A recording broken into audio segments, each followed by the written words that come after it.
സംസ്ഥാനത്തെ മുഖ്യധാര മാധ്യമങ്ങൾ യഥാർത്ഥ വാർത്തകൾ തമസ്കരിക്കുന്നുവെന്ന് മുഖ്യമന്ത്രി. ബദൽ മാധ്യമ പ്രവർത്തനം അനിവാര്യമാണ്. ബദൽ മാധ്യമ പ്രവർത്തനം നടത്തുന്നവരും സമൂഹ മാധ്യമങ്ങളിൽ യഥാർത്ഥ വസ്തുതകൾ പുറത്തുകൊണ്ടുവരുന്നവരുമാണ് വാർത്തകളെ ജനങ്ങളെ അറിയിക്കുന്നതെന്നും മുഖ്യമന്ത്രി പറഞ്ഞു. ഇത് കൂടുതൽ ശക്തമാക്കേണ്ട കാലമാണെന്നും മുഖ്യമന്ത്രി ഫേസ്ബുക്കിൽ കുറിച്ചു.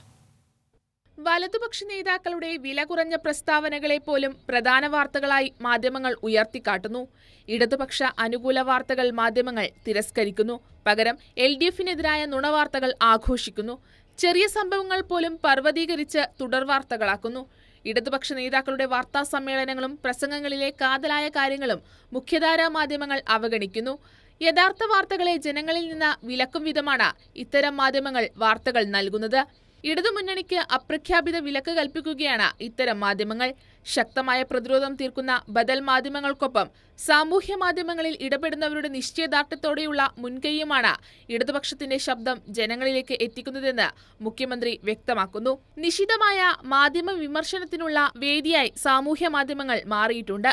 മാധ്യമ മേഖലയിലുള്ളവർ മാത്രമല്ല, ഇടതുപക്ഷത്തോടൊപ്പം നിൽക്കാത്തവർ ഉൾപ്പെടെയാണ് സമൂഹ മാധ്യമങ്ങളിൽ അണിനിരക്കുന്നത്.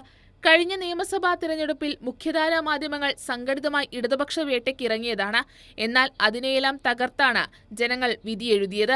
കടന്നലുകൾ എന്ന് ആക്ഷേപിക്കപ്പെടുമ്പോഴും യഥാർത്ഥ വസ്തുതകൾ ജനങ്ങളിലേക്ക് എത്തിക്കാൻ സമൂഹ മാധ്യമങ്ങളിൽ ഇടപെട്ടവർ നടത്തിയത് വലിയ പങ്കാണെന്നും മുഖ്യമന്ത്രി എടുത്തു പറയുന്നു. ഇത് കൂടുതൽ ശക്തമാക്കേണ്ടത് അനിവാര്യതയാണെന്നും മുഖ്യമന്ത്രി ഓർമ്മിപ്പിക്കുന്നു. കൈരളി ന്യൂസ്, തിരുവനന്തപുരം.